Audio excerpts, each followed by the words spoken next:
Let me tell you why governments take away the right to death, ladies and gentlemen. The reason why a government takes away the right to death is because a government functions to strengthen the community, and governments believe that by committing suicide, you are not strengthening the society and you're actually devaluing society in itself.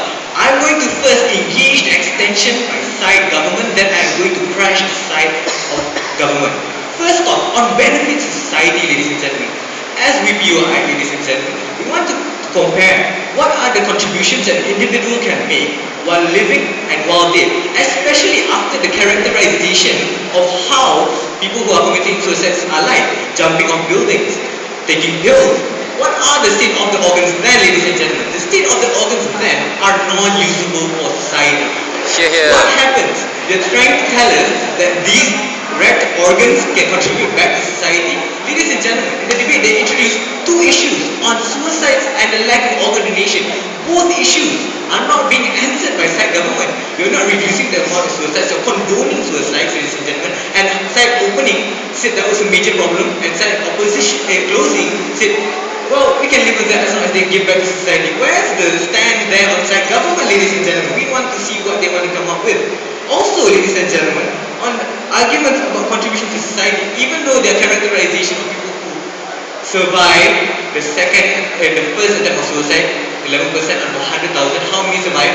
And out of how many of that survive, ladies and gentlemen, actually of death again, ladies and gentlemen, we have to see that the ones that survive will be more inclined to go back to society in a positive manner because they already went through the physical and mental harms, ladies and gentlemen, of going through the process of suicide. What's happening now, ladies and gentlemen, is that even if you're introducing this policy to allow them to contribute the organs after their first attempt at suicide, what's happening is that you're forcing them into that choice. The government is condoning that, and they're pushing the suicide victims, the first attempt survivors, only the first attempt survivors, to take the option of suicide because they want to avoid prosecution by the government, ladies and gentlemen. That is not what they should be doing. They should not be condoning that, ladies and gentlemen. Because, ladies and gentlemen, on side opposition, as opening opposition has said, and closing opposition will stand by, is that life is paramount and there is no other right that overtakes the sanctity of life, ladies and gentlemen. Before I move on. Sir, why is it so wrong to pardon the people who commit suicide, the chance that we give them to redeem themselves? Why is it so wrong that to redeem themselves?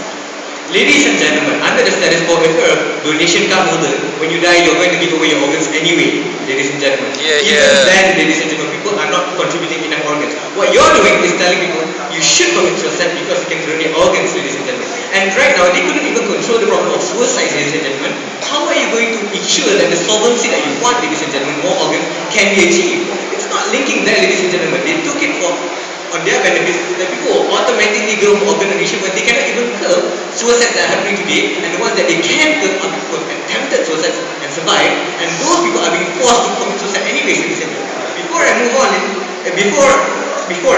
last closing.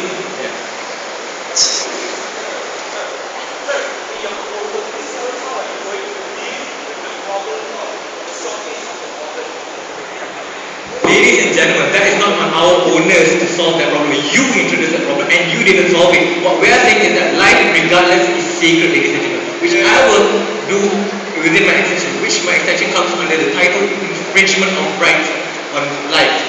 First, ladies and gentlemen, each individual is granted the right of life and also several other rights like choice, freedom of expression and other things, ladies and gentlemen. When you take that choice to take away your life, ladies and gentlemen, what happens is none of these rights are no longer relevant to you.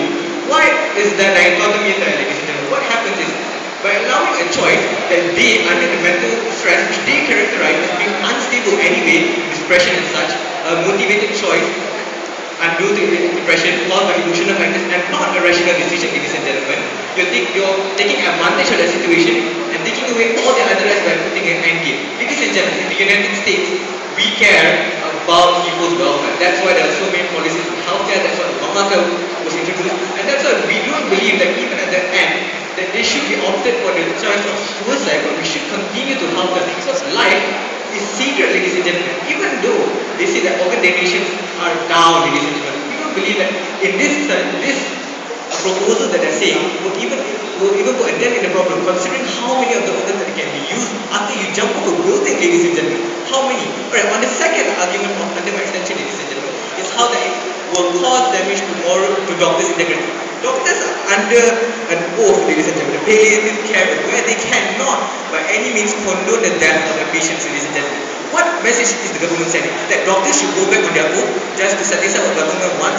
No, ladies and gentlemen, that will cause undue duress to doctors, ladies and gentlemen, and we will see a number of doctors leaving the medical profession, which in the end result will cause overall decline in the medical health level for this government. And what do we see there, ladies and gentlemen? Not only people who are committing suicide are losing their lives, ladies and gentlemen, but people who are suffering from cancer, from AIDS, from every other disease that they are suffering from, ladies and gentlemen, the lack of doctors because their oaths are being looked down upon, ladies and gentlemen. You're thinking that way doctors are leaving, and now these people who are suffering unrelated diseases are now sentenced to death under the government's proposal, ladies and gentlemen. Alright, on the third level of argumentation, which is brought up again in another of POIs, and also in another amount of POIs that we want to give. What this does, ladies and gentlemen, what condoning does, ladies and gentlemen, is that it will halt scientific advancement in medical technology. But at the end stage, people are comfortable with the idea of suicide as opposed to trying to heal individuals, ladies and gentlemen. What message does that send to researchers? Researchers will no longer have incentive to go and save lives, ladies and gentlemen. What they will have an incentive for is, let's save money here. Let's say we're doing medical research, but let's take the money away. Ladies and gentlemen, by condoning the death outside government, you're not only condoning the death of people who want to commit suicide, you're now sentencing to death everyone that is suffering from health problems now, in the future, and forever after. We don't see that the slippery slope that they got themselves into will stop, ladies and gentlemen. Now they say it's just for certain people, but it's accepted, everyone will be allowed to. We don't think that it's reasonable. We don't think life should be looked down in such a way, ladies and gentlemen.